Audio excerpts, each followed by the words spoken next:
Yevraklarına gətirmişiz. 25 gücündə olan 60 dizel motor. Yevrağı da kəndi Salahlı. Bax Salahlı, Salahlı. Yevraklarının Salahlı kəndidir. Toğradığımız Biyan otudur. Biyanlı. Bax qardaş nətər atır. Buradan atır, buradan düşürür.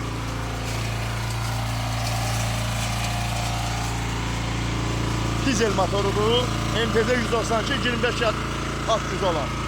Üstündə salafan akılliyatına kadar. Bak. Pulla. Bak oradan atır.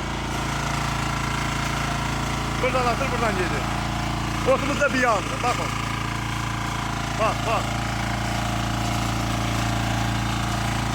Maşallah gör ne kadar pullayır. Canavar. Ot çək, arpa da çəkir, ot da çəkir.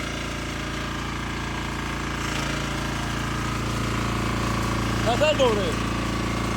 Həladır. Allah xeyir versin. Oradan pullayır, oradan da gedir. Bunu açıq vurmaq məsləhətdir. Su. Allah işləmə.